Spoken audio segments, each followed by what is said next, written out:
Hey guys, tonight we begin with the extraordinary life of a warrior woman, not a queen, not a myth, but a Viking shield maiden.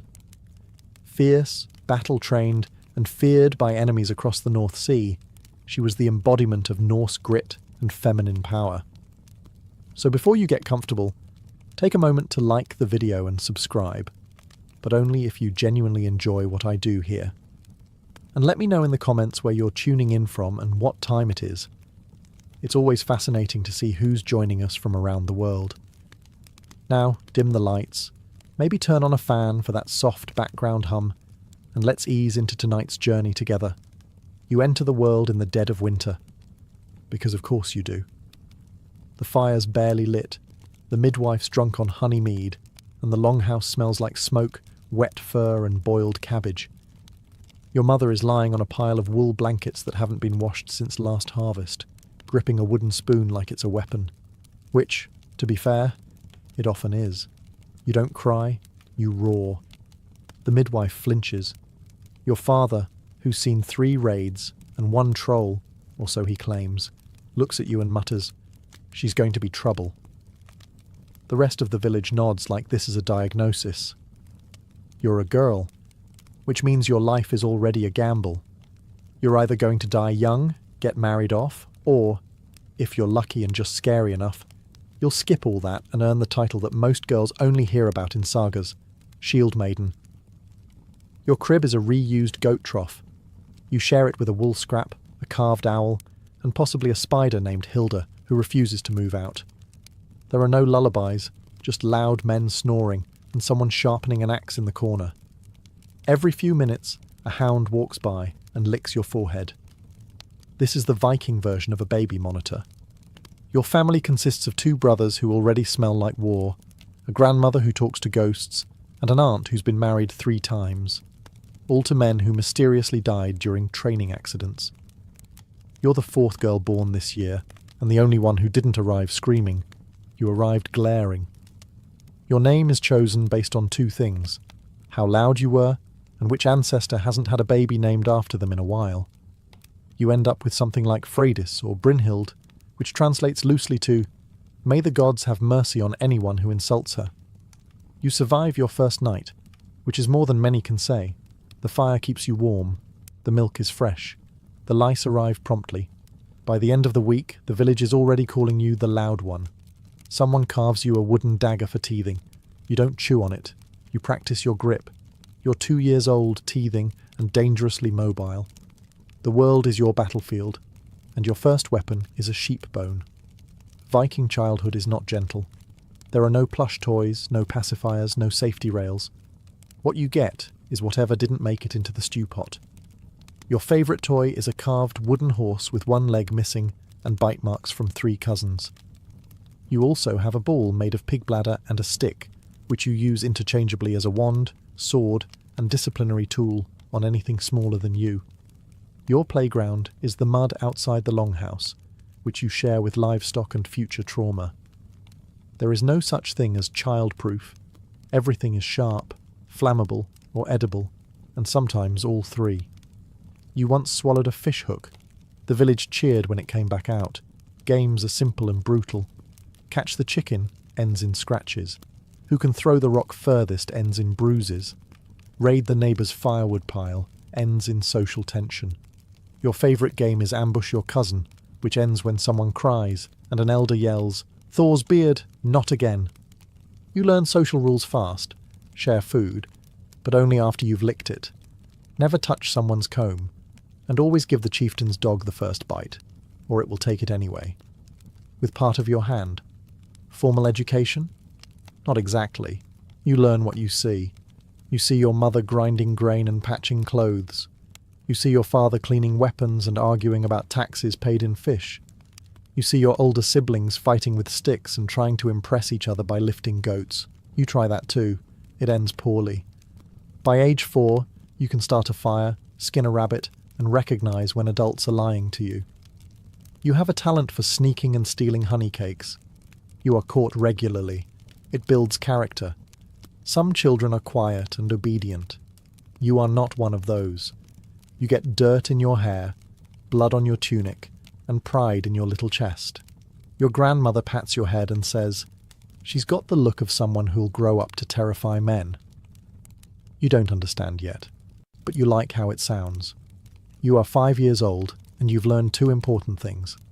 Fire is life. Everything else is loud and freezing. Your education begins early, not in a classroom, but in the cold, hard reality of village life. Forget chalkboards and reading circles. Your first lesson is, don't fall in the fjord. The second is, if it's steaming, don't touch it. You fail both. The concept of school does not exist. Instead, you're educated through the classic Norse curriculum: observation, repetition, and being yelled at by exhausted adults holding sharp tools. Math? That's counting sheep and spoons. If you lose either, you get a hands-on lesson in consequences. Reading? You're shown runes carved into stone and told, that means death.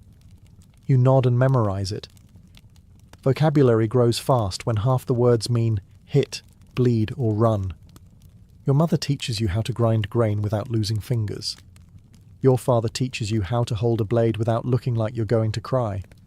Your uncle teaches you how to gut a fish, and your aunt teaches you how to gut a man, theoretically. No one uses baby talk. Adults speak in normal voices, even when you don't understand half of what they're saying. You learn fast, or you get left behind, both physically and socially. There are songs, yes, but most are about blood feuds or dying gloriously in battle. You hum them while doing chores. Your lullaby is a saga about a warrior getting his ribs pulled out through his back. It's weirdly soothing. By age 6, you know how to sharpen a blade, tie a knot, and tell when the goats are acting like there's a storm coming. You also know how to lie with confidence, sneak extra berries, and throw a rock with tactical precision. You're not being raised. You're being forged, like a sword, in fire, by people who haven't smiled since last solstice. And yet, there's pride. When you get something right, no one claps. They just grunt, nod, and let you do it again. This time with slightly less supervision. You're not a child in the modern sense. You're just a very small adult with fewer responsibilities and slightly more snot. Puberty arrives like a bad omen, unannounced, inconvenient, and completely uninterested in your feelings. You wake up one morning slightly taller, slightly smellier, and filled with a rage you can't explain. Your voice stays the same, but your insults hit harder. Your face decides to grow more oil than a lantern, and your sweat could knock out a wild boar at 20 paces. Welcome to Viking adolescence. You now bleed monthly. No one gives you a pamphlet or a talk. Your mother hands you a scrap of wool and says, "Get on with it." You do, because you have no choice and she's already gone back to skinning a rabbit. Your body is changing, but your chores are not. You still haul water, chop wood, clean fish, and wrestle goats that hate you on a personal level. You're just doing it now with back pain and a mysterious desire to stab things. Everyone says this is normal. Your training intensifies.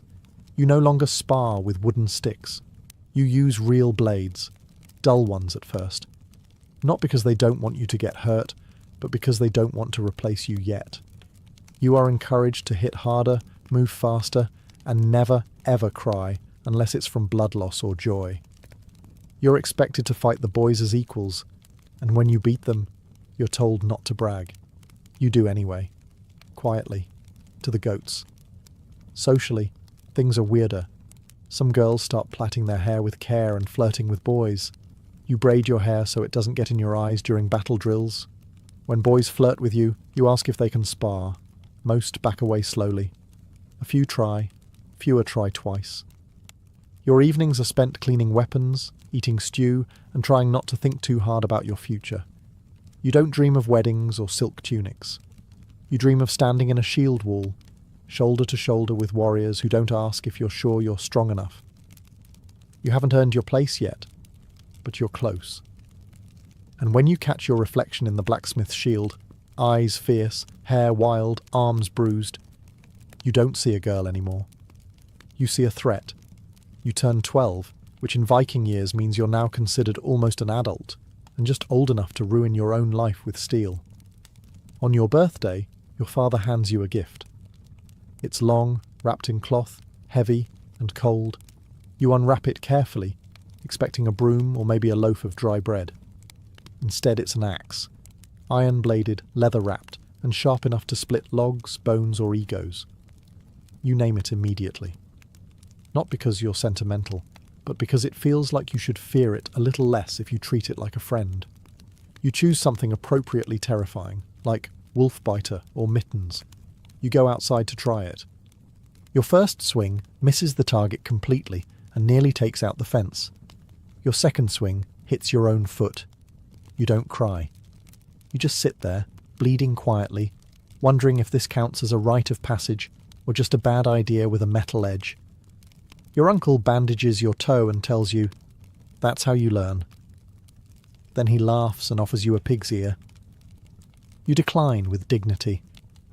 The next few weeks are full of trial and error. Mostly error. You practice on logs, hay dummies, and occasionally the training post, which now leans slightly from all the off-centre hits. Your form improves. Your confidence grows. Your foot still throbs. You learn how to oil the handle, how to sharpen the blade, and how to swing without twisting your back like an old drunk trying to dance. You train until your hands blister, then train more until the blisters turn into calluses. Sometimes you train alone. Sometimes with your cousin who is 2 years older and insists on spinning in circles before each strike like he's performing for gods who are definitely not watching.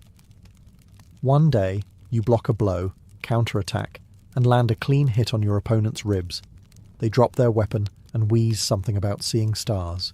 You don't gloat. Much. That night, you lay your axe beside your bed. Not for decoration, not for tradition, but just in case someone breaks in and mistakes you for anything other than a problem. You're not just learning how to fight. You're learning that you were built for it. It starts, like most bad ideas, with someone opening their mouth. You're at training, holding your axe and minding your own business, when a boy, taller than you, cockier than necessary, and freshly smug from winning a sparring match, looks at you and says, "Are you sure you want to fight? You don't want to break a nail." You don't respond, not verbally. Instead, you step into the ring, nod to the instructor, and get ready. The boy smirks. He's already half-turned toward his cheering friends, one of whom whispers something that sounds like, "Go easy on her." You don't go easy on him. Your first hit is blocked. Your second grazes his shoulder. Your third lands square in the middle of his chest, knocking the wind out of him with a sound like a dying goose. He recovers quickly, swings wide, misses. You duck, sweep his legs, and take him down into the mud like you've been dreaming about this moment your entire life. He tries to rise. You plant your foot on his chest. Silence. The boys stop cheering. The instructor clears his throat. The goats watching from the edge of the field seem vaguely impressed. You step off, toss your braid back like a battle flag, and walk away without a word. The boy coughs, mutters something that might have been "good match," and limps off to tend to his bruised everything, especially his pride. Later, one of the elders pulls you aside. You brace for a scolding. Instead, they grunt and say, "Good footwork."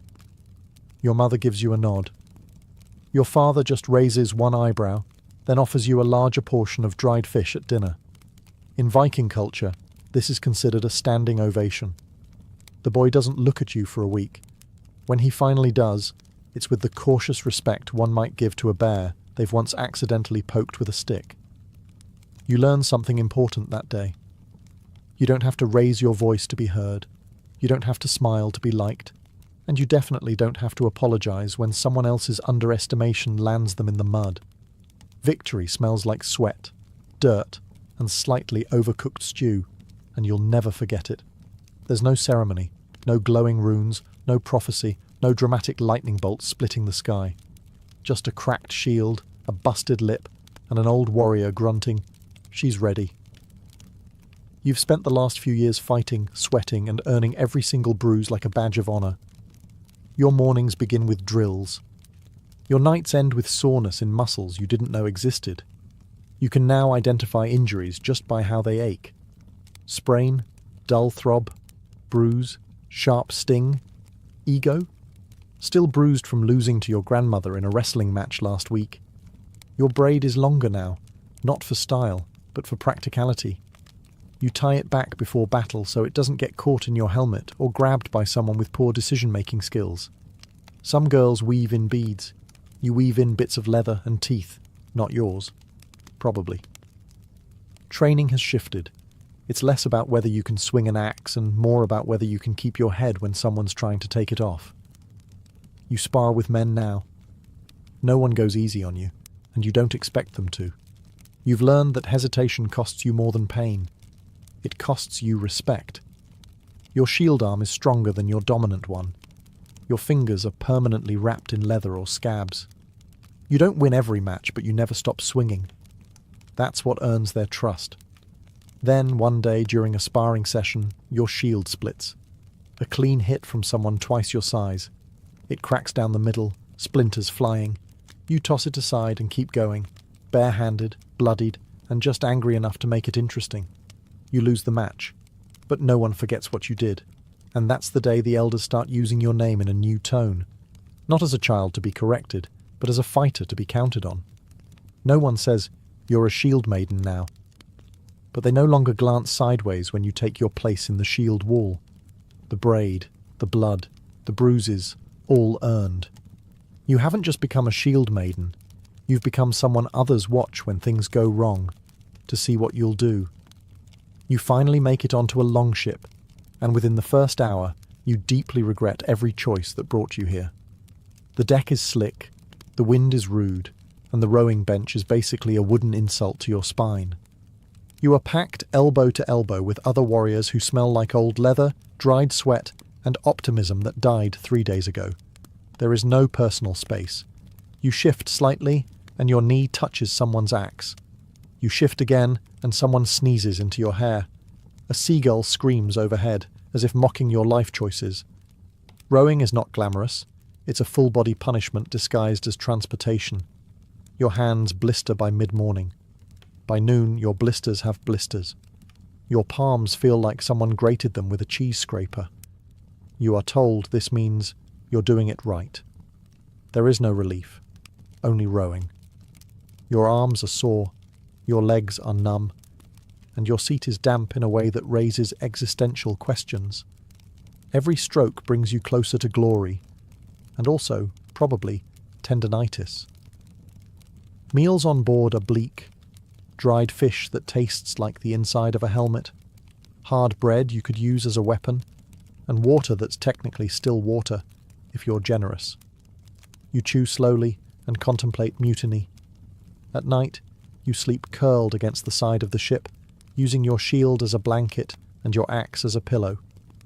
You are gently rocked by the waves, the snoring of the crew, and the lingering suspicion that this entire voyage was planned by someone who hates fun. But despite all this, the pain, the cold, the constant dampness, there's something else too.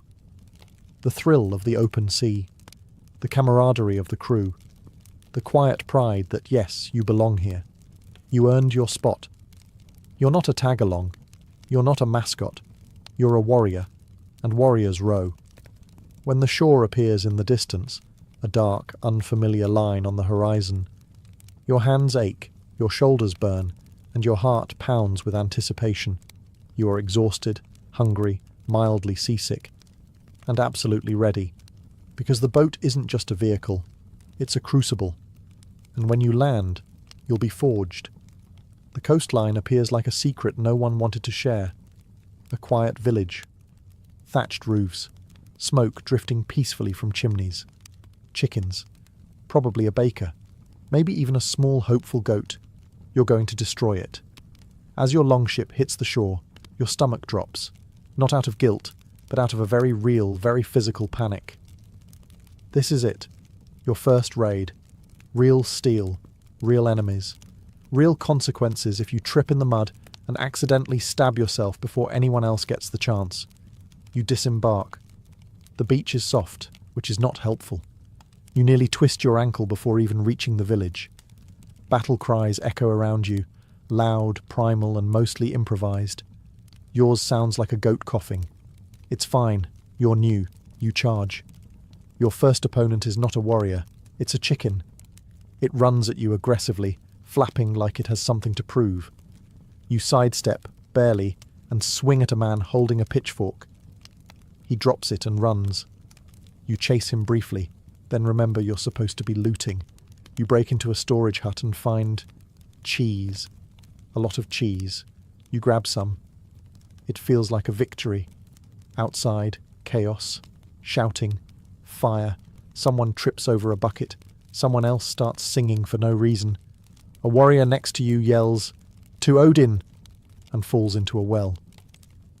You begin to understand why Viking raids are both feared and deeply confusing. Eventually, the resistance fades. The village is pacified, which is a nice way of saying burned and robbed. Your crew gathers what's useful. Silver, tools, livestock, a very nice stool. You limp back to the boat with a bruised shin, a stolen spoon, and half a wheel of cheese. It's not what you imagined. No slow-motion glory, no epic speech, just adrenaline, noise, and the vague realization that you may have screamed for the entire 20 minutes. But you're alive. You stood your ground. You didn't drop your weapon. And even though your tunic smells like goat panic and your ears are still ringing, you feel it. The thing the older warriors talk about in low tones around the fire. That rush, that certainty, that power. You didn't just survive your first raid, you participated, and next time, you'll be better. The battle is over. The village is behind you, smoking, raided, and probably confused about what just happened. You're back on the longship, slumped over your oar, smelling like someone grilled anxiety over a fire made of damp regret. Your tunic is torn. Your boots are muddy. There's a cut on your shoulder that you didn't notice until someone else pointed it out. "That'll scar nicely," they say with a grin, as if that's helpful medical advice. Your hands are blistered, your thighs are cramping, and there's a definite chicken feather still stuck to your braid. You're not sure if it's from a fight or lunch. Possibly both. The rowback is quieter. No one's shouting, just groaning, chewing, and the occasional sarcastic retelling of who tripped over what. Someone insists they single-handedly fought off 5 armed villagers. You watched him drop his sword in a puddle and cry. No one corrects him. He needs this. Food is passed around. Dried fish, hard bread, and, most sacred of all, a flask of ale. It's warm. It's bitter. It tastes like triumph and mould. You drink anyway. You expected victory to feel louder, but really, it feels like bruises and a deep aching satisfaction that settles somewhere between your ribs and your spine. You did the thing. You crossed the sea, held the line, and came back with cheese and a story. By nightfall, you're back at camp. The fire crackles, the meat sizzles, someone's already asleep, snoring directly into their helmet. You sit cross-legged with your fellow warriors, staring into the flames like you're waiting for the gods to say something. No gods speak. But someone passes you a roasted turnip, which is almost the same thing. There's laughter now, the low, worn-out kind that comes from people who survived something stupid together. You laugh too, not because it was funny, but because it happened, and you were there, and you didn't die. As you settle in for sleep, curled up with your shield and your still dented helmet, you know this is the first of many raids, the first of many aches. But for tonight, you rest. You earned it. Raiding season ends with the cold, and so does your brief flirtation with glory. You return home expecting rest, maybe even praise. What you get is winter. Full-blown, nose-biting, morale-destroying Viking winter. The fjord ices over. The longship is dragged inland and flipped upside down like a retired dragon. You pack away your armour, knowing full well that your off-season is just survival on hard mode. The chores double. The daylight vanishes. Your motivation follows. You chop firewood until your fingers go numb. You haul frozen buckets of water from an icy stream that stares back at you like it wants you dead. The goats, who hate you on a spiritual level, now rely on you for warmth and hay. You don't like them, but you respect their stubbornness. They return the favour by screaming at 3 a.m. The food situation deteriorates immediately. Fresh meat becomes a distant memory. You now live on smoked fish, dried fish, and fish pickled in something that might also be cleaning vinegar. For variety, there's turnip mash. It doesn't help. You eat in silence, bundled in every layer you own. You smell like wool, damp fur, and regret. Your hair hasn't been fully dry in weeks. Your toes feel like strangers. Your shield collects dust. You polish it anyway, mostly to remember what happiness looked like. Your family is around constantly. Too constantly. The longhouse is crowded, smoky, and filled with arguments about who keeps moving the firewood and why the stew smells like socks. You train outside in the snow just to get away, even if your fingers freeze to the sword hilt. And yet, something changes. You get stronger. You get colder, emotionally and physically. You start to appreciate silence. You stop noticing the smell of pickled everything. You endure. One morning, the snow begins to melt. You hear the first bird song in months, a shrill little thing that sounds like hope and a possible migraine. You walk to the fjord. The ice is cracking. Spring is coming. Raiding season will return. And when it does, you'll be ready. Angry, underfed, and itching for action. Winter tried. It didn't win. You survive winter. Just barely. Your reward? Marriage proposals. They begin innocently enough. A local farmer's son shows up with a bundle of dried fish and a hopeful grin. He tells you that you'd make a strong wife. You respond by asking how well he can swing an axe. He says he doesn't do weapons. You say you don't do men who can't hold a blade. He leaves. Quickly. The next one tries harder. He brings you a gift, a comb carved from antler. You accept it politely, then use it to scratch your hound behind the ears. He never returns. Soon, it becomes a trend. Young men arriving with tokens and nervous energy, hoping to tame the village's most eligible shield maiden. The problem is, you don't want taming. You want raiding, sparring, and maybe the occasional feast where no one talks about goats. Your aunt says you should consider settling down. You tell her you'll settle down when your axe rusts. She mutters something about dying alone. You counter with dying gloriously, which frankly sounds better. One particularly bold suitor challenges you to a duel. He says it's tradition. You agree. He gets a bruise shaped like your shield and learns a valuable lesson about underestimating women who train in the snow for fun. Eventually, the offers stop. Word spreads. You're not interested. Not in being someone's wife, not in cooking stew every night, and definitely not in arguing about who gets the good fur blanket. You want more, and less, all at once. More battle, less small talk. More glory, less goats. To be clear, you're not against love. You've just never seen anyone who makes your heart beat faster than a war drum. And until you do, you're perfectly fine sharpening your axe in peace. Some of the village girls whisper that you're too proud. Some of the village boys whisper that they're terrified. Both are correct. You spend your evenings on the training field instead of weaving. You polish your blade instead of planning a wedding. And you sleep with your axe beside you, not out of loneliness, but because it's the only companion that never talks back. You've fought before. Raids, skirmishes, petty clan feuds over goats and insults. But this is war. It starts before dawn with the kind of silence that feels like the earth holding its breath. The enemy is no distant village of scared farmers. These are warriors, armed, armoured, and already sharpening their blades with your name in mind. You don't get a stirring speech. Just your chieftain muttering, "Don't die stupid," and walking off to tie his boots. You nod. That sounds about right. You stand in the shield wall, shoulder to shoulder with people you've fought beside and occasionally insulted around the cook fire. Your shield feels heavier today. So does your breathing. Someone nearby throws up. Someone else sings. And then it begins. The first clash is chaos. Shields slam. Swords scream. Someone dies. Probably more than one someone. You block, Swing, duck, stab, repeat. It's not strategy. It's survival at the speed of panic. Your shield cracks. You switch to your axe. Your axe breaks. You pick up a spear that's been dropped by a man who no longer needs it. You lose track of time. You forget what language you're shouting in. You only know your feet hurt and your arms don't stop moving. At some point, you fall. Not dramatically, just a stumble.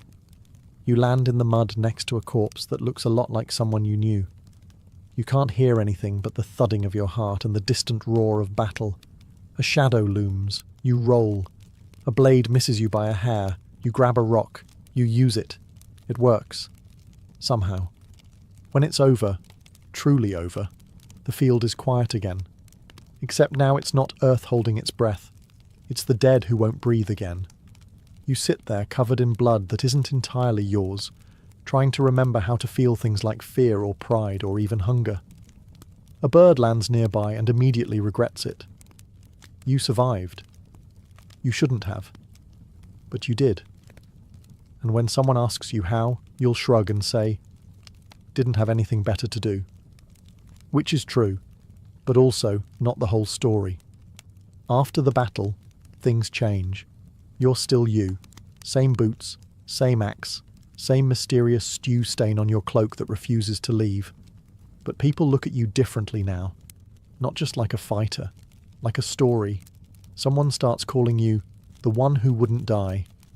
Another calls you Goat Hammer, which is less flattering, but gains traction because of one unfortunate incident involving a fleeing enemy and a nearby goat. You don't bother correcting them. Let them talk. The truth is messier and less interesting. When you walk through the village now, people move. Not away, just aside. Like they're not sure if you're going to ask for help or issue a challenge. You nod politely. They nod back, very cautiously. Children whisper your name and dare each other to poke your shield while you're not looking. They never succeed. You once caught a boy mid-sneak and handed him your axe. He froze. You said nothing. He returned it and fled. You haven't seen him since. Smart kid. Warriors now ask for your opinion before a raid. Not just out of politeness, but because you've been there, done that, and came back with more scars than excuses. You're no longer that loud girl who hits hard. You're a veteran, a problem solver, a cautionary tale with a great arm swing. Strangers know your name, or at least something close to it. A visiting merchant bows too deeply and calls you Mistress of Blades.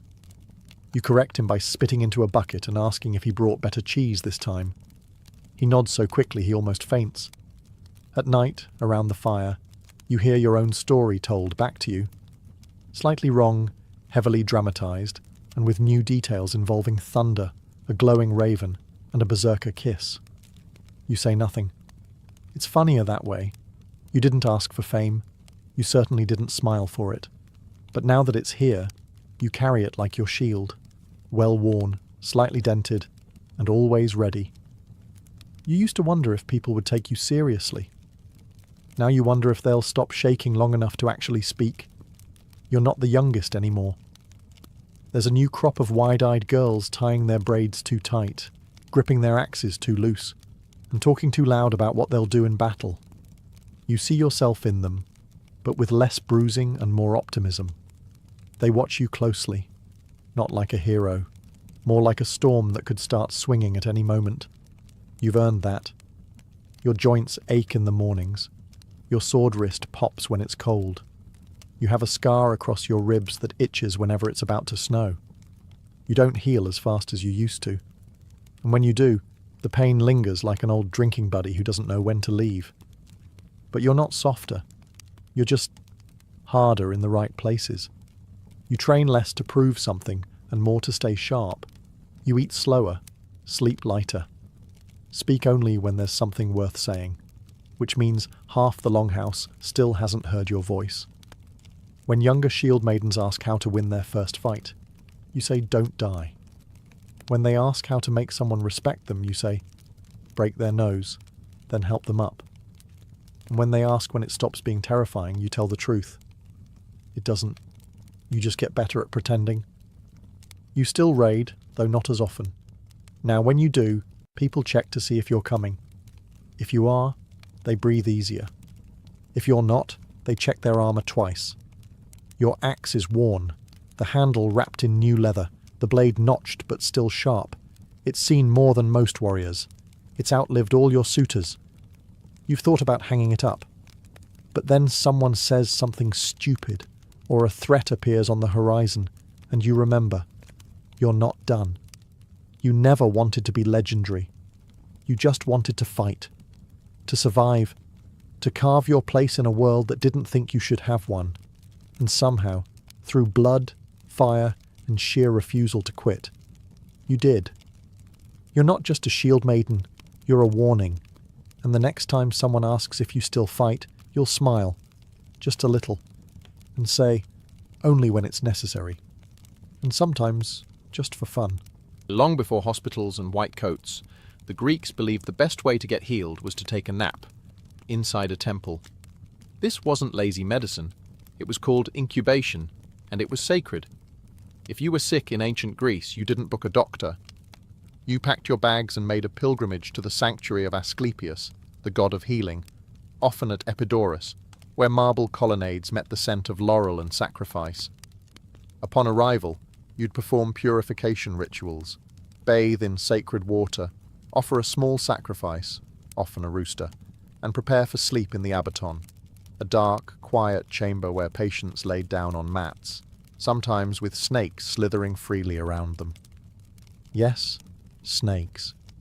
They were sacred to Asclepius and symbolized renewal and rebirth. The idea was simple but mystical. Fall asleep in the presence of the god, and he would visit you in a dream. These divine dreams weren't just symbolic. They were prescriptions. You might see Asclepius touch your wounded leg, or hand you a healing herb. In the morning, you'd report your vision to a temple priest, who would interpret it like a spiritual pharmacist and advise you on what action to take. The process wasn't passive. The journey to the temple, the purification, the prayer, all of it primed the mind and body for healing. Some scholars argue it was a form of early psychosomatic therapy. Others call it theatrical placebo. But whatever it was, it often worked, or at least was believed to.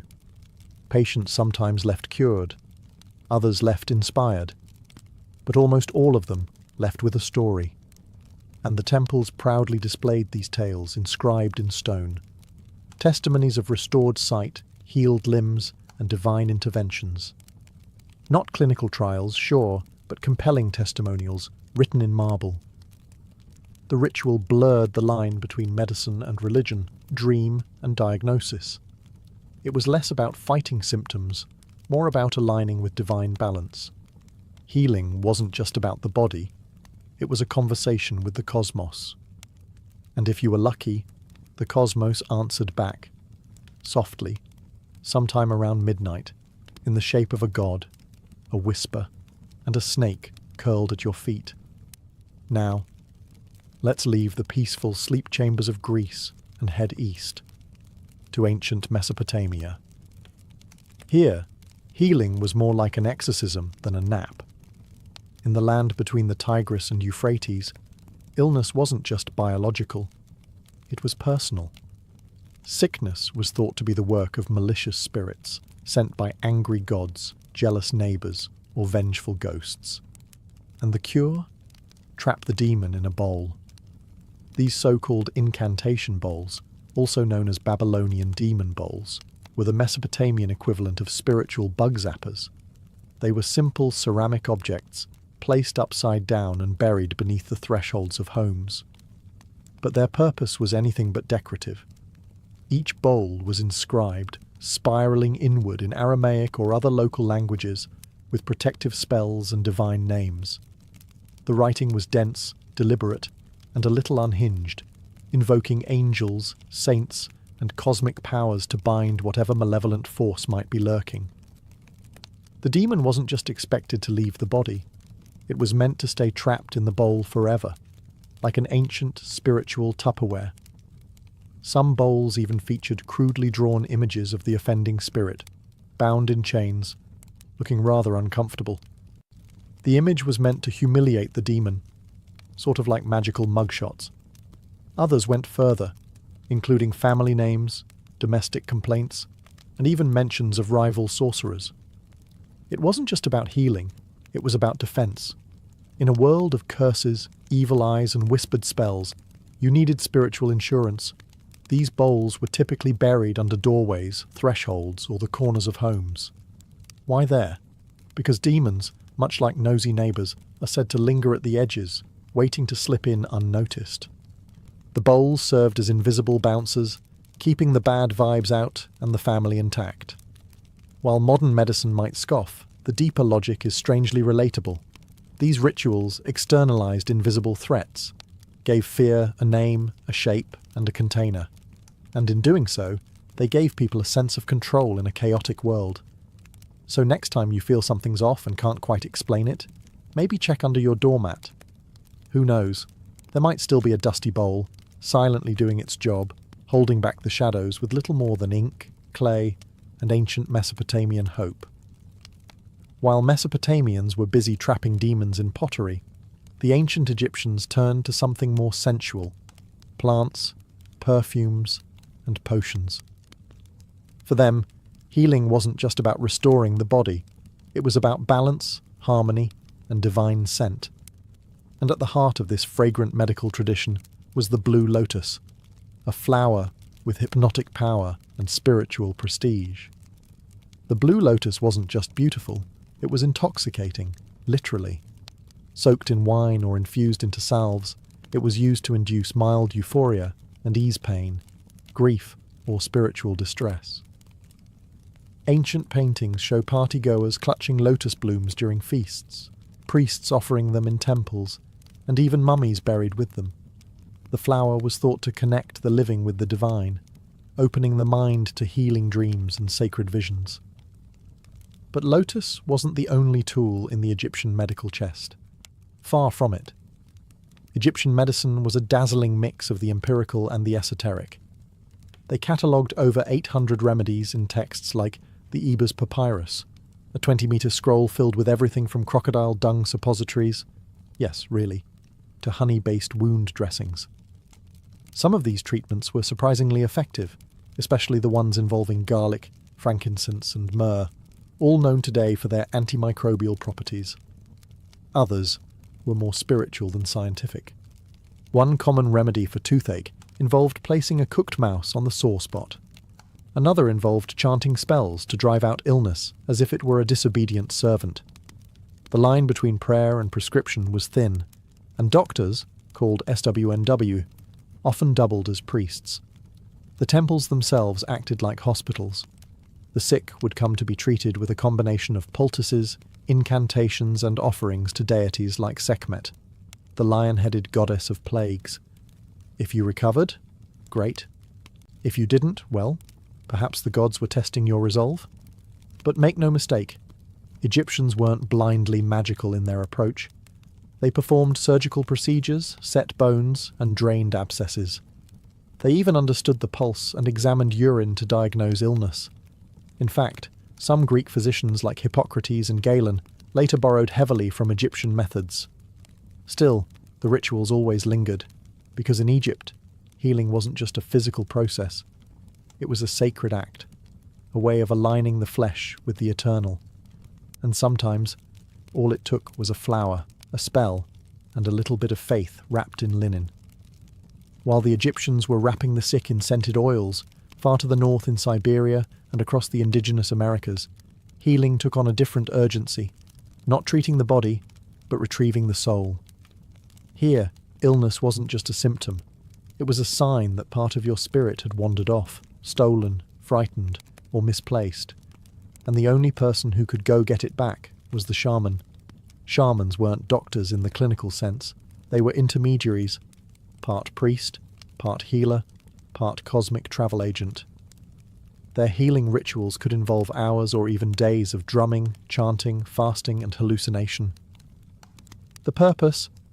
To enter an altered state of consciousness and journey into the spirit world, where they'd battle hostile entities, negotiate with ancestors, or bargain with nature spirits, all to recover the missing piece of a patient's soul. These weren't metaphorical journeys. For the shaman and the community, they were very real. Tools of the trade included drums, believed to be the heartbeat of the earth, animal masks or cloaks representing the spirit guides, and occasionally psychoactive plants to open the inner vision. One popular tool among Amazonian shamans was ayahuasca, a powerful brew that induces visions, purging, and what one might kindly call revelatory chaos. Soul loss could be caused by trauma, grief, or breaking taboos. Symptoms included chronic fatigue, depression, or bad luck, what today might be called psychosomatic or psychological distress. But instead of therapy sessions, a healing ceremony might involve calling your name into the forest, dancing around a fire, or listening to your healer chant the spirit back into your chest. In some traditions, the shaman would physically act out the struggle, shaking, miming a battle, or pulling invisible threads from the body to symbolically remove the sickness. In others, they'd blow sacred smoke over you, touch pressure points, or whisper prayers into the ear of a sleeping child. There was no sterile distance. Healing was communal, emotional, and mythic. It was about storytelling, memory, and restoring the invisible bonds between a person and the world around them. Because in these cultures, you don't just catch a cold, you catch a crack in your soul. And if you're lucky, someone brave enough will go into the dark to bring your spirit home. As shamans searched for missing souls in the spirit world, the ancient sages of India turned inward, mapping the rhythms of life into something more structured, more methodical, and just as mystical, Ayurveda, meaning knowledge of life. This healing system was less about fighting disease and more about maintaining harmony between body, mind, and universe. If your digestion was off, it wasn't just lunch. It was a cosmic imbalance. According to Ayurvedic theory, every person is made up of 3 doshas: Vata, air and space; Pitta, fire and water; and Kapha, earth and water. Your unique combination determined not just your health, but your temperament, personality, and favourite breakfast. A healer's job wasn't to eliminate symptoms, it was to bring your doshas back into balance using herbs, diet, massage, meditation, and if needed, a thorough oil bath. Yes, oil. Ayurvedic treatment loves oil. Warmed sesame or medicated ghee is drizzled onto the forehead in a practice called Shirodhara, meant to calm the nervous system and open the third eye. Other therapies involve full-body oil massages, detoxifying enemas, herbal smoking, and even induced vomiting, called vamana, which sounds brutal but was considered deeply purifying. But this wasn't just a set of folk cures.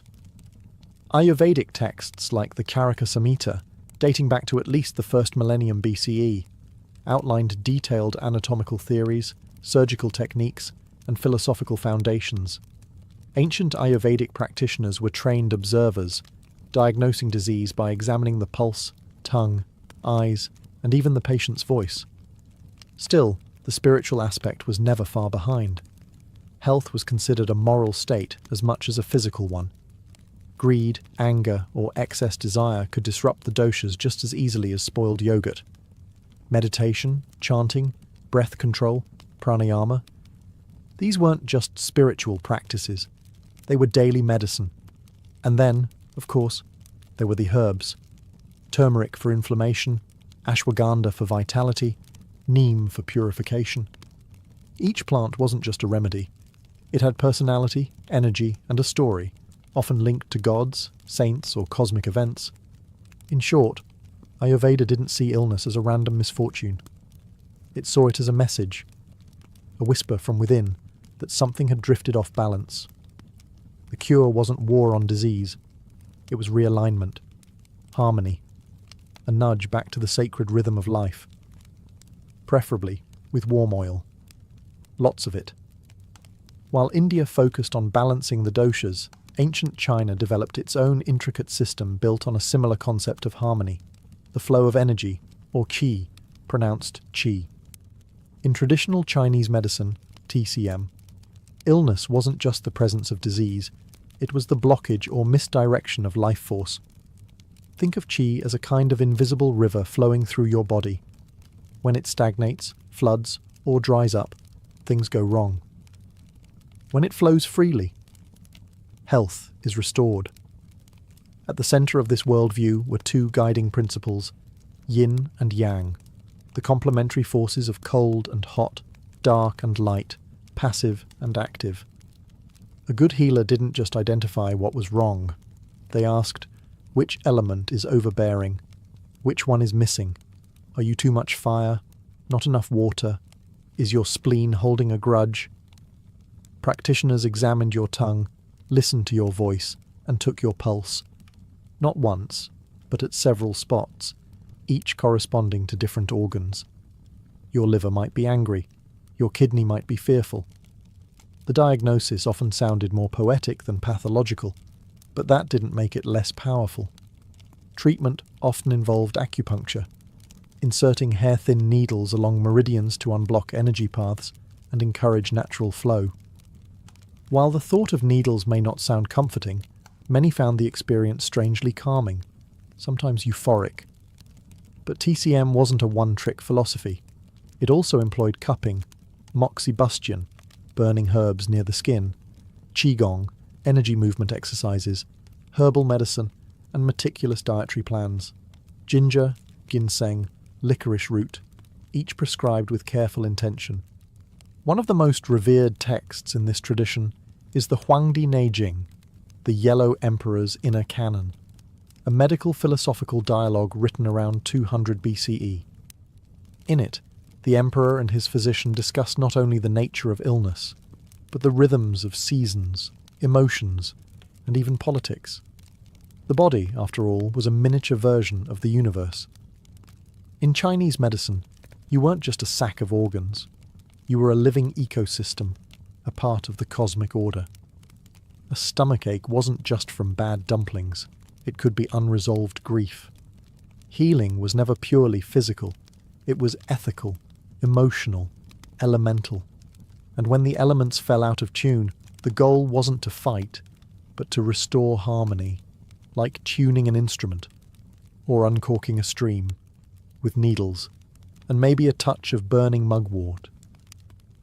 Across the vast and varied landscapes of Africa, healing has long been a community event, a blend of medicine, ritual, and ancestral power.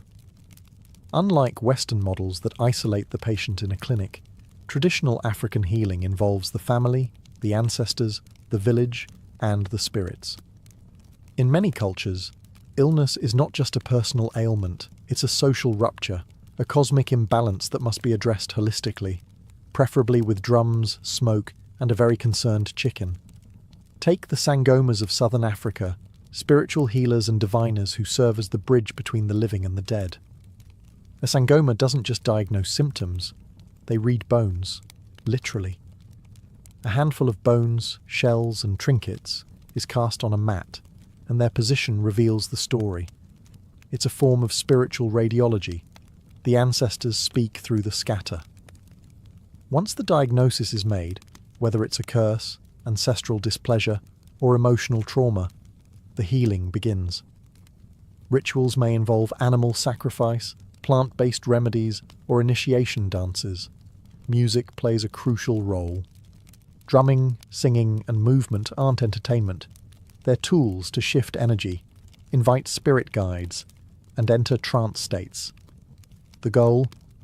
To heal not only the body, but the soul and its unseen ties to others. Plants, too, are central. Traditional healers, known as herbalists or inyanga, maintain deep knowledge of local flora, roots, barks, leaves that treat infections, fever, infertility, or pain. Some herbs are boiled into teas, others are burned, rubbed into skin, or consumed in complex brews during rituals. This isn't casual foraging. It's a sophisticated pharmacy passed down through generations, often protected through secrecy and spiritual initiation. Illness might also come from violating taboos or social norms, failing to honour elders, speaking ill of a spirit, or stepping over the wrong grave. So healing isn't just medical, it's moral. You may need to confess, apologise, or undergo purification. And yes, this might involve chicken blood, sacred ash, or a very awkward family meeting. The deeper idea is clear. You're not a disconnected individual. You're part of a living network, ancestral, spiritual, ecological. When something goes wrong in you, it echoes through the web, and the healer's job is to listen, interpret, and stitch the web back together, with herbs, chants, and the wisdom of the ancestors watching from the firelight. In many Native American traditions, healing is not about fixing a part of the body. It's about purifying the whole person. Illness, whether physical or emotional, is seen as the result of imbalance between the self, the community, the spirit world, and nature. And so, one of the most profound healing rituals across many indigenous nations is the sweat lodge, a ceremony of heat, prayer, and spiritual rebirth. The lodge itself is humble, a dome-shaped structure made of willow branches, draped in blankets or hides. Inside it is dark and intensely hot. Heated stones, known as grandfathers, are placed in a central pit, and water infused with sacred herbs is poured over them to create steam. The air becomes thick with heat and memory, and participants sit in a circle, often naked or minimally clothed, guided by a spiritual leader or roadman. This is no sauna. It is a womb. The lodge represents the earth's belly, a place of renewal where one can let go of toxins, pain, and emotional burdens. Songs are sung, prayers are spoken, sometimes in traditional languages nearly lost to time. The process usually happens in rounds, each more intense than the last, and each accompanied by a different theme: gratitude, forgiveness, letting go, or calling upon ancestors. The purpose isn't just to sweat out sickness. It's to listen, to yourself, to others, and to the spirits. In the darkness, stripped of distractions, people often report visions, emotional breakthroughs, or deep, unexpected peace. It's not always pleasant. The heat can be overwhelming, and the discomfort intense. But that's part of the medicine. Other healing rituals include smudging, burning sacred herbs like sage, sweetgrass, or cedar to cleanse a person or space, and healing songs, which are passed down orally and considered living medicine. Some nations employ sand painting, where colourful patterns made of crushed stone are used in healing ceremonies to realign spiritual forces. But at the heart of it all is connection. To the land, to the ancestors, to the elements. Healing isn't done in isolation. It's done in relation. Through ritual, the individual is brought back into harmony with the world. And whether it's through fire, steam, or song, the goal is always the same: to return to balance, to remember who you are, and to walk again with strength upon the sacred earth. After travelling from Greek dream temples to sweat lodges under the stars, one thing becomes clear. Ancient healing was never just about the body. It was a full spectrum experience: physical, emotional, spiritual, and social. While the tools varied, lotus salves, demon bowls, needles, drums, the intention was remarkably consistent: restore balance. In every corner of the ancient world, health was defined not as the absence of disease, but as the presence of harmony. Harmony between body and soul, between humans and nature, between this world and the unseen one, whether through the cosmic pulse of ki, the rhythm of drumming feet in the dust, or the soothing trance of temple incubation. Healing rituals worked because they gave meaning to suffering and agency to the sick. They also recognized something modern medicine often forgets. Humans are meaning-making creatures. We want to understand why we're in pain. We want to believe that there's something we can do about it. Ancient healing gave people both: an explanation, be it spirits, imbalance, or ancestral wrath, and a path forward, often as communal as it was curative. These rituals were powerful, even when they were medically ineffective. A Mesopotamian demon bowl might not have killed bacteria, but it might have calmed the mind. A shaman's soul retrieval may not have mended bones, but it could soothe trauma in ways language couldn't. Even where the science fell short, the storytelling, the symbolism, and the ceremony had genuine therapeutic value. And here's the twist. Many of these ancient insights are coming full circle. Modern medicine now embraces mind-body approaches, meditation, visualization, and even plant-based therapies. Psychedelic-assisted therapy echoes shamanic journeys. Hospitals incorporate music, aroma, and culturally sensitive rituals into care. It's almost as if, after centuries of scientific dominance, we're remembering something our ancestors knew instinctively. Healing isn't just about chemistry. It's about connection. So what do ancient healing rituals teach us? Not just about herbs and chants, but about ourselves. That we're not machines to be fixed, we're ecosystems to be nurtured. That a whispered prayer, a rhythmic drumbeat, or the scent of sacred smoke can sometimes reach places a scalpel cannot. Because deep down, healing isn't just a medical process. It's a human one. And the ancients, in all their mysticism and messiness, understood that better than most. Before there were crowns, amulets, or rings set with gemstones, there were shells. Tiny, perforated mollusk shells, strung together and worn not for beauty alone, but for meaning. Some of the oldest known jewellery in human history comes from places like Blombos Cave in South Africa, where archaeologists uncovered shell beads over 75,000 years old. These weren't just random decorations. They had been deliberately pierced, smoothed, and arranged. In other words, they were designed. So why would early Homo sapiens spend precious time threading together shells, teeth, bones, and stones when survival was already a full-time job? The answer seems to lie in communication. These ornaments weren't just aesthetic. They were a language. A necklace might signal your role in the group, your family lineage, or your readiness to mate. Jewellery was a wearable story, one that spoke without words. And while today we think of jewellery as luxury, the earliest forms were sourced directly from nature's scraps: bird talons, animal teeth, pieces of amber, and carved bone. Nothing was wasted. Everything held potential meaning. A predator's tooth worn around the neck didn't just look cool. It said, "I survived this." It was protection, bravado, and spirituality wrapped into one primitive pendant. Interestingly, these early beads often came from the sea, suggesting that even inland communities valued coastal materials. This implies a level of trade and exchange, possibly among early tribes. Jewellery, even then, was portable culture, a way to carry identity and relationships across landscapes. But there's also a spiritual layer. Some anthropologists believe these objects had magical or ritual purposes. Shells were connected to water, bones to ancestors, teeth to strength.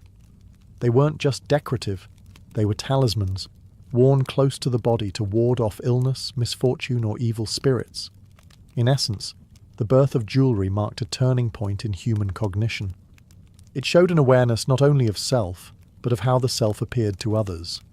A shell on a string became more than decoration.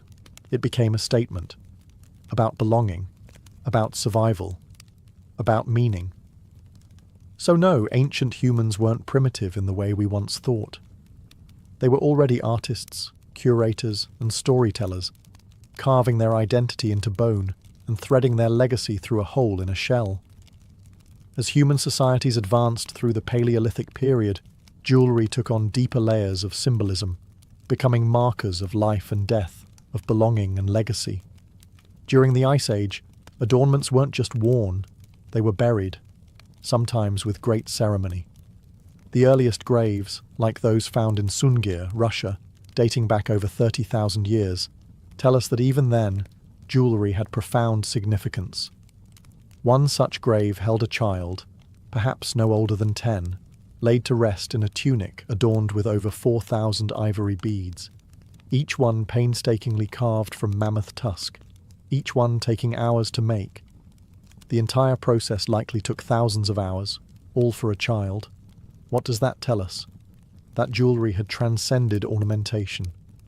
It had become a sacred rite, a farewell, and maybe even a promise to the next world. These Ice Age pieces weren't made in haste. They featured symmetry, repetition, and rhythm, showing a surprisingly developed aesthetic sense. Pendants shaped like animals, patterned beadwork and bracelets carved from reindeer antler suggest both technical skill and spiritual symbolism. Jewellery was no longer improvised from scraps. It was a dedicated craft, and the materials told stories of place and identity. Baltic amber has been found far from its point of origin, suggesting long-distance trade networks. Jet, a black fossilized wood, was prized for its deep luster and was used in mourning jewellery even millennia later. In some cultures, red ochre, a pigment resembling blood, was used to dye beads or burial garments, perhaps as a symbolic link to life force or rebirth. Jewellery during this period likely signalled social status too. Who you were, where you belonged, how much labour your group was willing to invest in your decoration. These all mattered. A person buried with elaborate adornment was being honoured, elevated. Perhaps they were a leader, a shaman, or simply deeply loved. And of course, there's the possibility that some jewellery served as love tokens, clan symbols, or coming-of-age markers. But without written records, these remain educated guesses, stitched together from excavation sites and careful analysis. Still, what remains is striking. Even amid ice, danger, and survival struggles, humans took the time to create and wear beauty. Jewellery, even then, was a quiet rebellion against the cold indifference of nature, a declaration that life and identity mattered. As humanity moved into the Neolithic and Bronze Age, jewellery evolved from tribal expression into tools of power and protection. Amulets, pendants, and charms were no longer just aesthetic. They were infused with intention, magic, and the divine. These small objects bridged the gap between the human and the supernatural, offering protection from curses, disease, and bad luck. Or so people believed. In ancient Egypt, the use of jewellery as amulet reached new levels of complexity. Scarabs, ankhs, and the Eye of Horus weren't just pretty shapes. They were spiritual armour. The scarab, representing rebirth and transformation, was often buried with the dead to ensure safe passage into the afterlife. Children wore fish-shaped amulets to ward off drowning. Pharaohs were buried with gold jewellery shaped like cobras and falcons, invoking gods to guard them even in death. Materials mattered. Gold wasn't just precious, it was considered imperishable, associated with the flesh of the gods. Lapis lazuli, with its deep celestial blue, was thought to grant vision into the divine. Turquoise, carnelian, and faience each had symbolic value. Jewellery became a way of coding cosmic ideas into wearable personal items. In Mesopotamia, similar beliefs thrived. Cylinder seals carved with protective deities were worn on the body or around the neck. Beads carved with sacred symbols were believed to repel disease and demonic influence. Even kings were often shown wearing heavy jewellery, bracelets, collars, earrings, not just for wealth display, but for spiritual defence. The ancient Greeks, too, adopted amulets for protection. Soldiers carried engraved gemstones featuring gods or mythological beasts into battle, believing they'd grant strength or shield them from harm. One popular figure was Gorgonean, the head of Medusa, worn to petrify evil itself. These amulets weren't just for the elite. Common people wore them too, sometimes in base metals or clay rather than gold. But the intention was the same. Whether around the neck, wrist, or sewn into clothing, jewellery became a daily interface with the divine. It served as medicine, shield, and whispered prayer. At its core, ancient jewellery had become a tool of survival, not in the physical sense, but spiritually and socially. It allowed humans to carry the gods with them, to turn fear into something wearable, and to face the uncertainty of life with beauty and a little borrowed power from the universe. As civilizations grew more stratified, jewellery evolved from sacred object into a visible marker of hierarchy. No longer just protective or symbolic, it now screamed, "I have power, I have wealth, and you don't.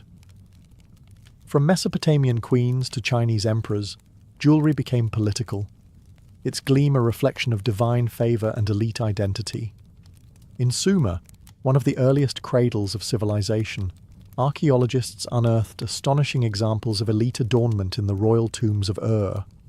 Queen Puabi, buried around 2600 BCE, was entombed in layers of gold and lapis lazuli, headpieces, necklaces, large gold earrings, and an elaborate beaded cape made from precious stones.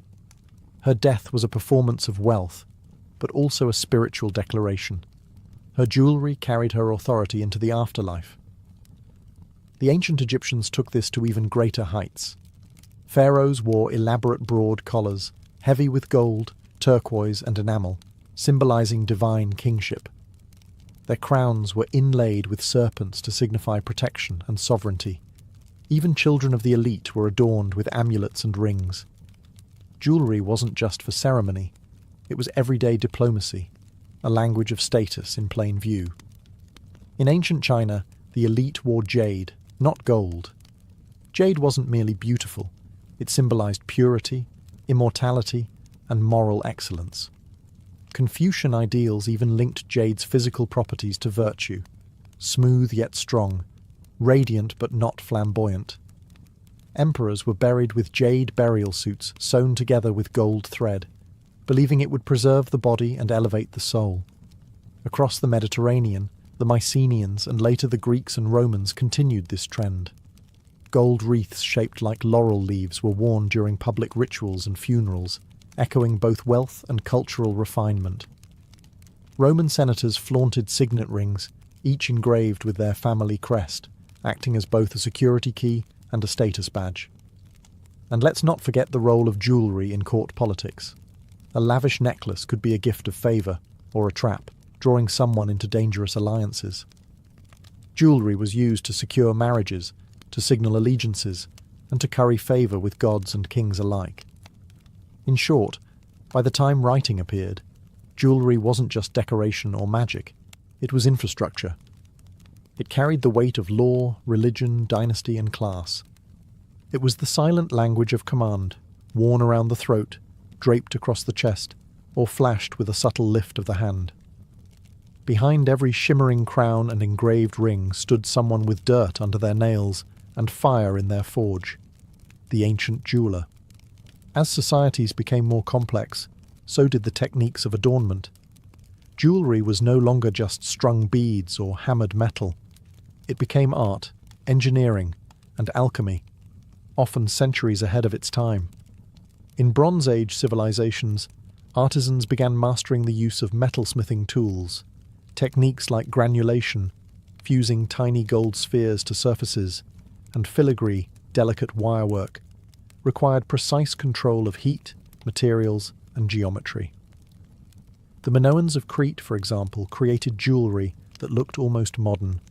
Bees made of gold with tiny suspended drops of honey, lions mid-roar, goddesses with wings outstretched. These weren't just trinkets, they were mythologies in miniature. Egyptian goldsmiths took it even further. Using blowpipes to control fire and open moulds for casting, they produced elaborate collars and amulets that still stun the modern eye.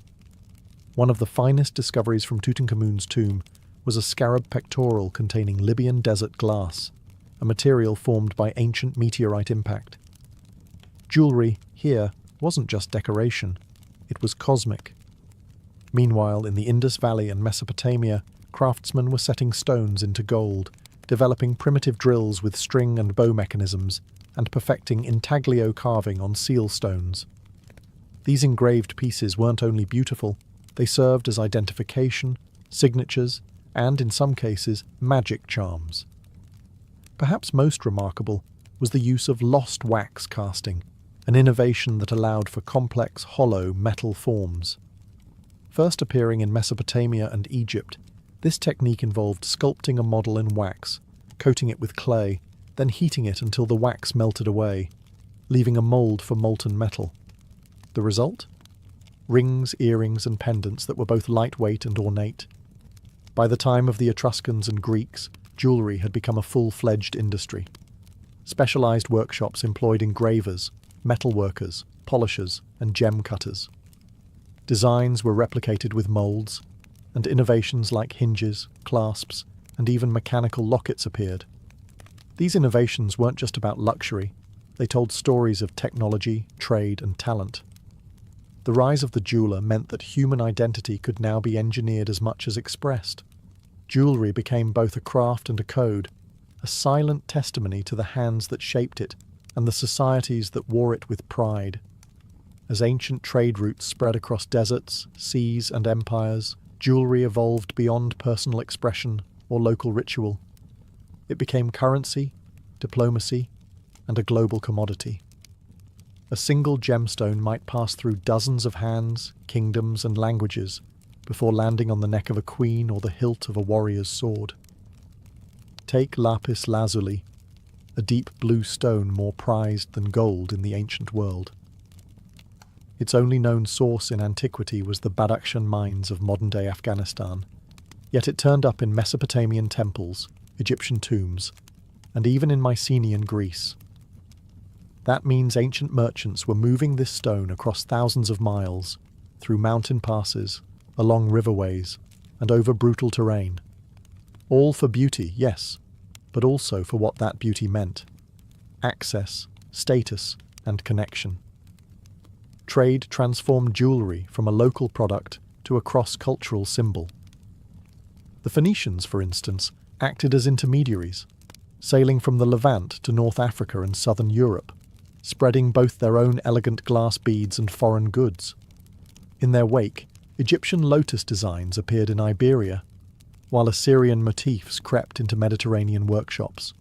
The Silk Road carried pearls from the Persian Gulf, rubies from India, and jade from China, sometimes making it all the way to Rome. These weren't just materials, they were messages. A Chinese jade hairpin in a Central Asian grave suggested political alliance. A Persian turquoise ring in a Greek market spoke of empires colliding and cultures blending. Jewelry was also used as tribute and bribery. Emperors exchanged it to seal treaties. Rulers paid in it to appease invading armies. Gold bracelets, gemstone-inlaid belts, and pearl-studded diadems acted as political chess pieces. Even among commoners, jewelry took on economic weight. In many ancient societies, jewelry functioned as portable wealth, especially for women. A bride's dowry might include coin bracelets or rings, serving both as adornment and emergency savings. If needed, she could sell a necklace to survive famine, fund a journey, or pay a debt. In essence, ancient jewelry was the world's first global brand, recognizable across borders, adaptable to local tastes, yet carrying the same timeless message. This is precious, and I am connected to the forces that made it so. From caravans to caravels it travelled with us, part ornament, part passport, part promise. While jewelry often marked status and divinity, it eventually took on one of its most enduring roles, the symbol of love, commitment, and memory. Long before diamond engagement rings became the norm, humans used beads, rings, and bangles to mark relationships, both romantic and sacred. In ancient Egypt, rings were exchanged not just as decorative gifts, but as contracts of union. Circular in shape, with no beginning or end, the ring represented eternity. Couples would exchange rings made of woven reeds, ivory, or gold, often placed on the third finger of the left hand, a tradition based on the belief that this finger held a vein that led directly to the heart, later called the vena amoris. In ancient Rome, betrothal rings called annulus pronibus were made of iron, symbolizing strength and permanence. Some were engraved with portraits of the couple or clasped hands, a motif known as fed, which would persist into medieval Europe and beyond. These rings were more than tokens of affection. They were legally binding, often tied to dowries, inheritances, and the legitimacy of offspring. Other cultures marked romantic bonds through bracelets, necklaces, or amulets worn in pairs. In some tribal societies, lovers exchanged matching talismans made from bone, tooth, or carved wood. items believed to remain spiritually linked no matter how far apart the wearers travelled. Jewellery also played a major role in wedding ceremonies. In India, the tradition of adorning the bride with intricate gold jewellery, including nose rings, anklets, bangles and hairpieces, was both aesthetic and spiritual. Each item carried symbolism: prosperity, protection, fertility. The Mangal Sutra, a black beaded necklace tied by the groom during the wedding, became a symbol of marital status, akin to a Western wedding ring. Across cultures, love jewellery also carried hidden messages. In Renaissance Europe, posy rings were engraved with romantic verses or secret phrases. Some were inscribed inside the band, visible only to the couple. Others held compartments with miniature portraits, locks of hair, or perfumes. Jewellery, in this sense, became an archive of emotion, a compact relic of memory, intention, and bond. It was the tangible form of something invisible: trust, devotion, connection. Worn close to the skin, kissed in moments of longing, passed from generation to generation, it whispered, "You are not forgotten. We are still linked." And long before vows were written down, they were etched in metal and worn with pride. Throughout ancient history, jewellery didn't just decorate the body, it connected it to the divine. Adornments were often charged with spiritual meaning, used not just for beauty or wealth, but to invoke blessings, protect against evil, and mark sacred roles. A necklace was rarely just a necklace. It was a prayer, a barrier, a silent conversation with the gods.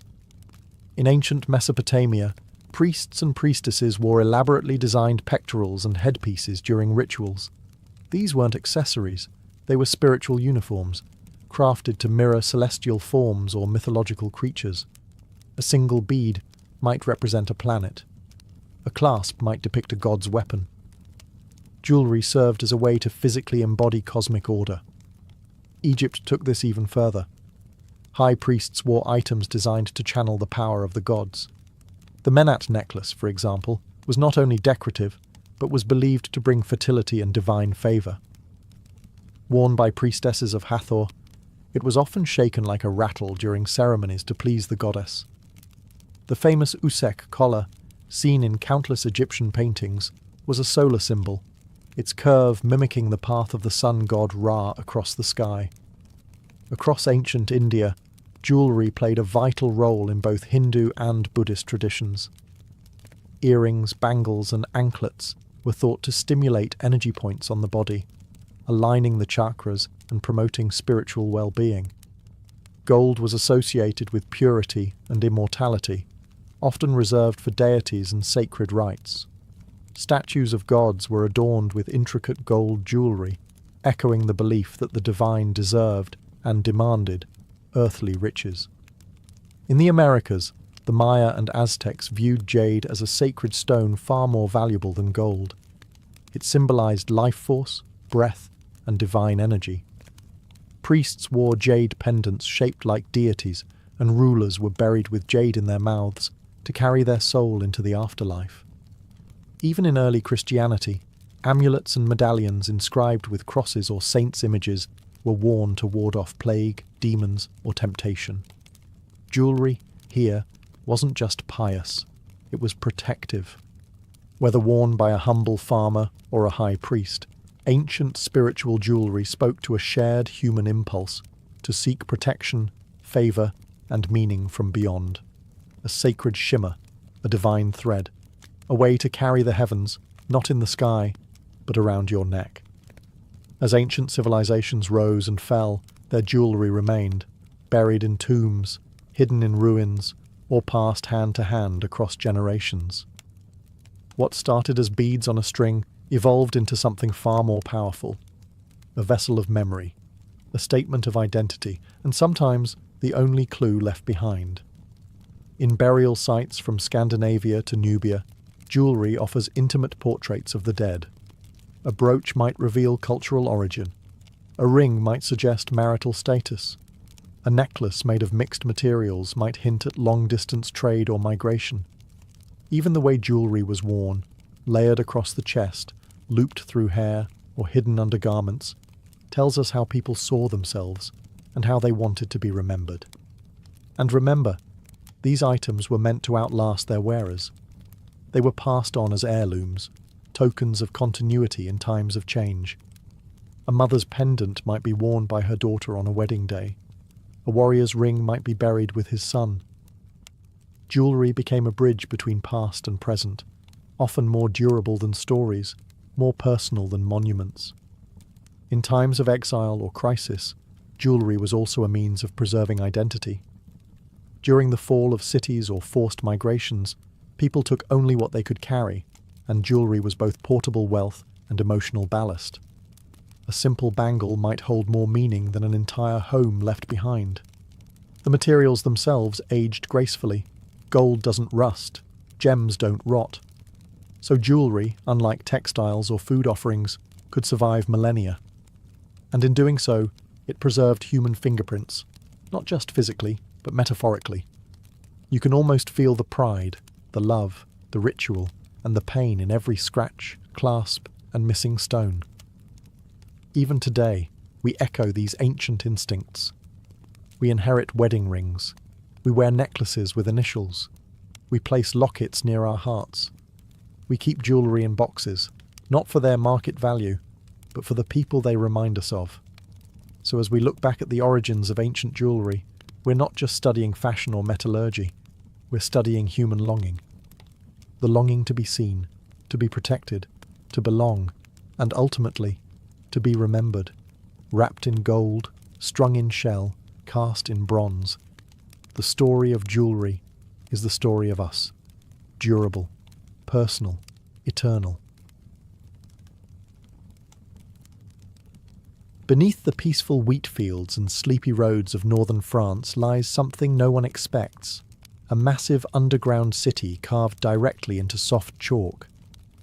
Just outside the village of Naours, near the Somme River, sits one of the most unusual archaeological mysteries in Europe, a sprawling subterranean labyrinth made up of over 300 rooms, stretching more than 3 kilometres in length. Descend just 33 metres, and you're no longer in rural Picardy. You're in a ghost city carved into stone. It's easy to miss. On the surface, there's only a small entrance on a wooded slope. But step inside, and the cool air greets you like a secret. The passages widen. They twist. They open into hidden chambers, stables, kitchens, even a chapel. Some rooms are connected with long, low-ceilinged corridors. Others are isolated dead ends, perhaps meant for storage, or something more secretive. It feels less like a cave and more like someone turned the underworld into a village. What's most unsettling isn't just the scale, it's the silence of its origins. No definitive record tells us why or when the Naours complex was first built. Estimates suggest that construction began sometime in the Middle Ages, possibly between the 9th and 13th centuries. But was it meant as a refuge, a monastic retreat, or something else entirely? The walls don't say.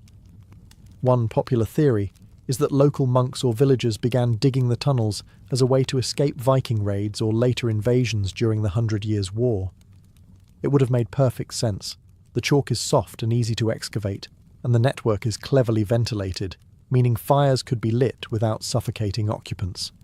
It was also virtually invisible from above, making it the perfect hideout.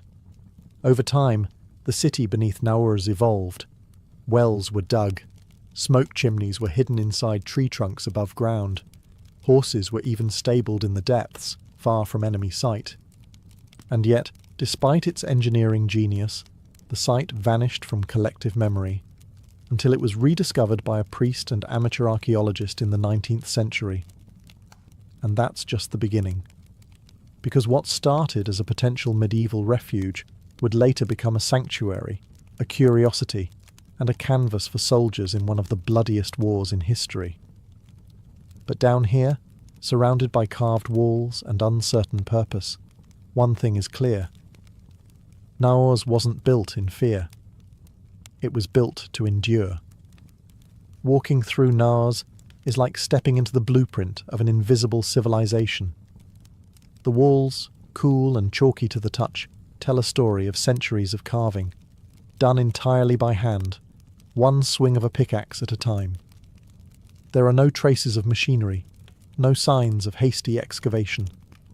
Instead, what you find is precision, intention, and layers of human labour, generations shaping their own underground refuge. The soft chalk of the region, known as cray, made digging relatively easy, at least compared to harder rock. But the real challenge wasn't excavation, it was engineering. How do you build an underground settlement without collapsing it? How do you ventilate a multi-level network without anyone above noticing? The people of Naurs figured it out. The rooms are arranged with uncanny logic. There are living spaces, small enough to warm with body heat or a fire, storage rooms where food could be kept cool for months, and communal halls that suggest some kind of organised, even planned society below the surface. Entire sections were reserved for animals, especially horses, indicating that whoever used Naurs intended to live underground not for days, but for weeks or longer. Most striking are the ventilation shafts. Dozens of them snake from the depths to the surface, hidden among the trees and foliage above. Some were disguised with plants or debris to avoid detection by outsiders. The airflow they provided meant that people could cook, breathe, and survive, in secret. Smoke from fires would drift away undetected, vanishing into the forest canopy. Evidence suggests the site may have taken centuries to complete, slowly expanded room by room as needed. There is no sign of forced labour or rapid construction. It appears to be a community effort, probably maintained and improved over generations. This was no military fort, no castle built by decree. It was a place born of necessity, cooperation, and quiet innovation. The craftsmanship is not luxurious, but it is efficient. Doorways are rounded, ceilings are reinforced, walls are smoothed, not crumbling. Even without ornament, there's beauty in the geometry, in the repetition, in the sheer will it took to make this place real. And perhaps that's why Naur has endured. It wasn't just carved from chalk, it was carved from a deep human instinct to protect, preserve, and prepare for the worst. While no definitive records exist to name the original builders of Naurs, whispers from history suggest a likely group of early tenants. Monks. During the Middle Ages, northern France was no stranger to invasion, first from Vikings, then during later conflicts like the 100 Years' War. Monastic communities often stood on the front lines of instability, and many chose to carve sanctuaries beneath their chapels. Naurs, with its isolated location and sprawling subterranean space, fits that pattern almost perfectly. Clues supporting this theory lie in the layout itself. Among the hundreds of rooms, there is a central chapel, carved with a simple altar and arching ceiling. Though plain, it holds spiritual gravity. The room was clearly designed for congregational worship, with space for a small gathering, and even faint etchings along the walls, perhaps verses or symbols now lost to time. This wasn't a storeroom or a defensive bunker. It was a sanctuary in the truest sense. The monks may have started the carving process, but they didn't remain the only ones to seek shelter here. As the centuries passed and wars swept across the region, local villagers and peasants took refuge in Naurs. Entire families are thought to have hidden below during sieges or enemy raids, especially when mercenary bands or foreign armies passed through Picardy. According to local oral tradition, the underground city could accommodate up to 3,000 people at once. That's not just a refuge, that's a hidden population centre, operating in total silence beneath the enemy's boots. Imagine the dark corridors filled with quiet whispers, the smell of smoke, the soft clinking of pots and tools, the occasional cry of a child, all happening beneath the surface while danger loomed above.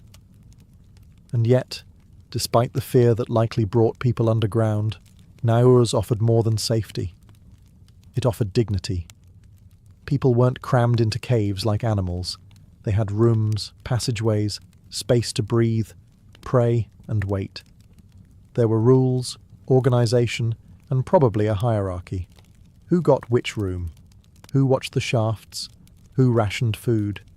The answers are lost, but the design suggests social structure, not chaos. In many ways, Naurs wasn't just a hiding place, it was a parallel society.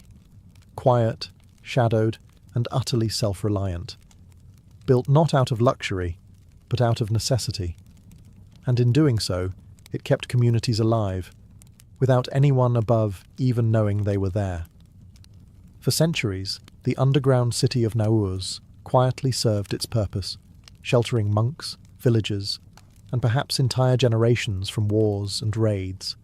And then, just as mysteriously as it had been carved, it vanished from memory. By the 18th century, few in the surrounding region even knew it existed. The entrance had been overgrown, the stories faded, the city below swallowed not by earth, but by time. How does a city disappear? Slowly, bit by bit. As peace returned to northern France, the need for subterranean refuge declined. People returned to farms and fields. Families grew more permanent roots above ground. Oral histories thinned with each generation, and eventually, no one remembered to tell the next child that beneath their feet lay an entire civilization of chalk.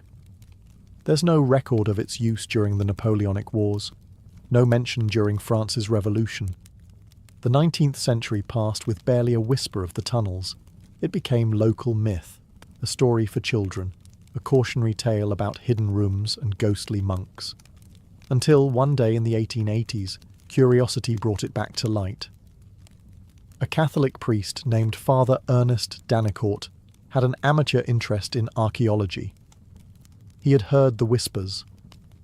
A shepherd boy spoke of a hollow sound beneath his feet. The locals thought he was mad, but Danicourt persisted. He began clearing away debris and brush at a strange depression in the land, and what he found shocked even the skeptics. Down in the dark, with only lanterns and rope, he uncovered rooms, hundreds of them, each more elaborate than the last. He was the first person in perhaps 150 years to walk those halls. He cleaned them, mapped them, and began cataloguing the site. In time, he opened it to the public as a curiosity. Visitors arrived to see the city beneath the earth, wondering how something so massive could be hidden in plain sight. And yet, even Danicourt never fully understood its origins. The medieval timelines were speculative. The purpose of some rooms remained unclear. Why were some passages sealed? Who had carved the deeper, more narrow tunnels? The more he uncovered, the more questions rose from the chalky walls. Naurs had returned, but only as a puzzle. A hauntingly empty stage, with no actors left. A city remembered not through documents, but through silence, shadows, and rooms that had patiently waited for someone to come back. Just a few decades after Father Danicourt rediscovered Naurs, the peaceful fields of Picardy were torn apart by a new kind of horror, the First World War. Trench warfare turned northern France into a blood-soaked labyrinth of mud, barbed wire, and artillery craters. And while the war raged above, something extraordinary happened below. Naurs became a secret sanctuary once again. French, British, Australian, and even Canadian soldiers passed through the region as part of the Somme offensive, one of the deadliest campaigns of the entire war. Many of them found themselves near the village of Naurs, and some were taken underground, perhaps for shelter, perhaps for curiosity, perhaps for a brief moment of quiet away from the thunder above. But they didn't just visit, they left their mark. On the soft chalk walls of Naurs are more than 2,000 inscriptions, carved carefully by soldiers. Names, ranks, regiments, dates, even hometowns. It became a kind of underground guest book, a human time capsule etched in stone. Some signatures are elaborate, complete with military insignia. Others are heartbreakingly simple. Tom, 1916. J. Carter, 14th Battalion. It wasn't vandalism, it was memory, written by men who knew they might never return home. Many of these soldiers were Australian, from the Australian Imperial Force. Their graffiti is among the most numerous. Historians believe soldiers were brought to Naurs for brief rest periods or as part of local reconnaissance. The site may have reminded them of home, of cave systems like the Jenolan Caves in New South Wales. Or maybe it was just the sheer wonder of stepping out of trench hell into an ancient city of stone. Some carved dates just days before the Battle of the Somme began in July 1916. Many of those names never made it back to Australia or England or Canada, but their writing did. Their presence still lingers in the dim corridors, not ghosts, but echoes. In recent years, researchers have used these inscriptions to trace family histories and even reconnect descendants to soldiers lost in the war.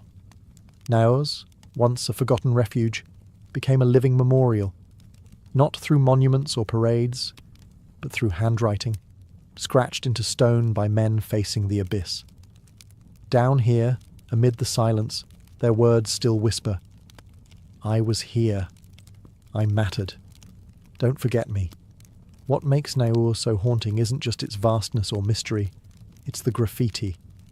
Thousands of inscriptions carved into the chalk walls, not by medieval monks or refugees, but by soldiers of World War I, young men trapped in a war that had erased any sense of normalcy. These weren't random scrawls or mindless doodles. They were deliberate, careful, and intensely human. A name carved into stone becomes a voice refusing to vanish. Over 2,000 such inscriptions have been catalogued so far, most of them bearing names, ranks, battalion numbers, and dates.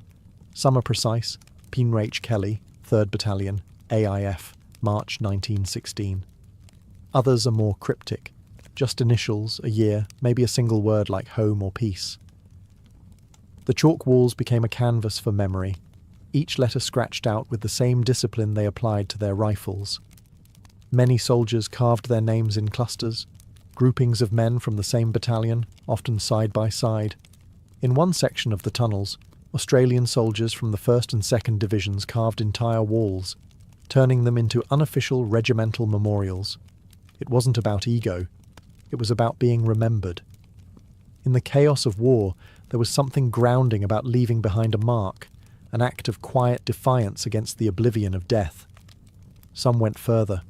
They carved their hometowns, Sydney, Perth, Manchester. They scratched crosses, kangaroos or military insignia into the walls. A few even etched short messages. "Goodbye France," one soldier wrote. Another simply carved, "Still alive." And then there are the dates, many of them in 1916, just weeks or even days before the Battle of the Somme, where tens of thousands would be killed within hours. The eerie proximity of these peaceful carvings to the slaughter above makes Naur feel like a moment of suspended time, a breath before the storm. Today, these inscriptions have become the focus of military historians and genealogists.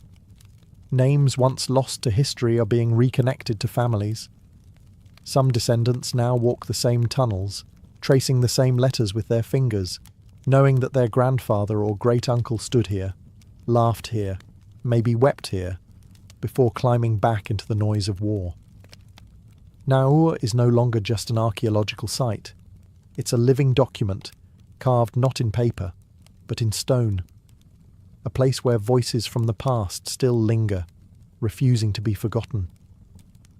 After the Great War, Naur fell silent once more. The soldiers were gone, many of them forever, and the underground city returned to its quiet, chalky gloom. The names they carved faded under layers of dust, soot, and moisture. The once active tunnels became a curiosity again, visited occasionally, but mostly forgotten by history. Peace, it seems, also has a way of burying things. In the decades that followed, the underground complex saw sporadic attention. It was reopened to the public during the interwar period, and again after World War II.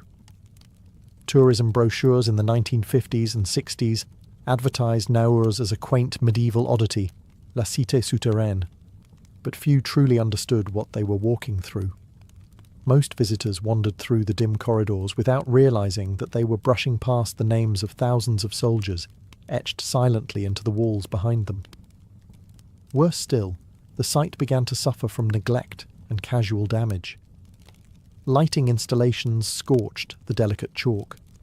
Graffiti and modern markings were added, sometimes right next to century-old inscriptions. Dust, mould, and vibration from tourism slowly eroded parts of the structure. And all the while, the true historical significance of what lay within remained buried under souvenir shop interpretations and surface-level storytelling. The inscriptions were there, hiding in plain sight, but no one was really looking.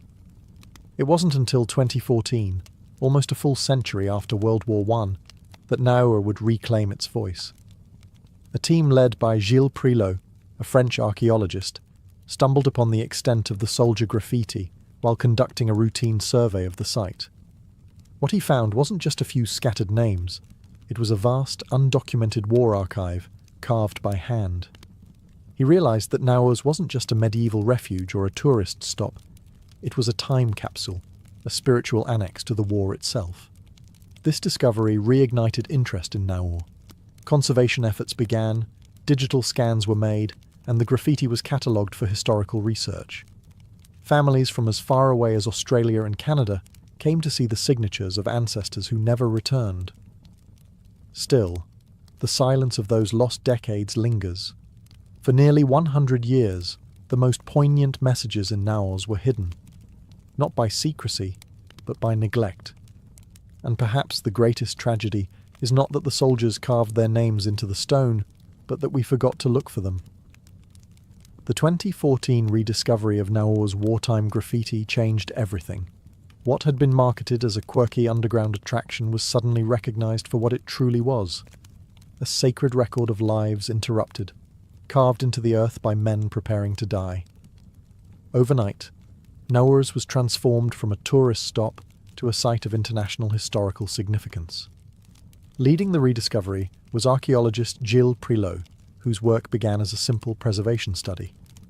But as he and his team ventured deeper into the tunnels, they realised they weren't just cataloguing medieval architecture.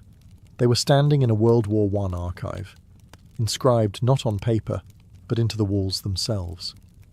The team found over 2,000 names, many from the Australian Imperial Force, meticulously carved into chalk between 1916 and 1917. Prilot described it as the largest underground concentration of First World War inscriptions ever found. It wasn't just a few soldiers passing through, it was a steady stream of men, taking shelter from the war above and leaving behind their final thoughts in stone. The discovery sparked an international response. Researchers began cross-referencing the names with military records, identifying individuals, units, and fates. Families in Australia, the UK, and Canada were contacted. Some learned for the first time that their grandfathers or great-uncles had passed through Naurs. Others discovered that the names on medals and telegrams were etched into chalk half a world away. Meanwhile, efforts to restore and preserve the site accelerated. Sections of the underground city were scanned using 3D imaging. Lighting was improved to protect the chalk walls, and interpretive displays were updated to reflect the site's new significance. Portions of the inscriptions were sealed off from visitors to prevent further erosion. What emerged was not just a story of archaeology, but one of reconnection. People came to Naur not to marvel at stone walls, but to touch history. To trace a carved name with their fingertips and feel, just for a moment, the heartbeat of a long-dead soldier. It wasn't just about honouring the dead, it was about listening to what they left behind. Through these efforts, Naurs was no longer a forgotten footnote. It became what it always was, a message in the dark, waiting patiently for the world to remember. Today, the underground city of Naurs is more than just a marvel of medieval engineering or a relic of wartime memory. It is a symbol of resilience, human creativity, and the strange intimacy between survival and silence. It stands not as a monument to one moment, but as a layered palimpsest of human history, each corridor echoing a different era's fears, hopes, and choices. What began as a possible monastic hideaway evolved into a full-fledged subterranean refuge, then into a forgotten curiosity, and finally into an accidental war memorial carved by its own witnesses. In this way, Naurs defies classification. It is not just a historical site. It's a psychological space, a place that has housed prayer, fear, routine, and rest across centuries. The cold chalk walls have absorbed the breath of monks, villagers, and soldiers alike. Each left something behind. In the modern era, Naurs has become a place of reflection, especially for descendants of the World War I soldiers who inscribed their names there. Visiting the tunnels today isn't like entering a battlefield or a museum. It's like entering a shared memory, one that was once buried and now breathes again. You walk not just through stone, but through testimony. It has also become a site of collaboration between nations. French and Australian historians now work together to match inscriptions with military records.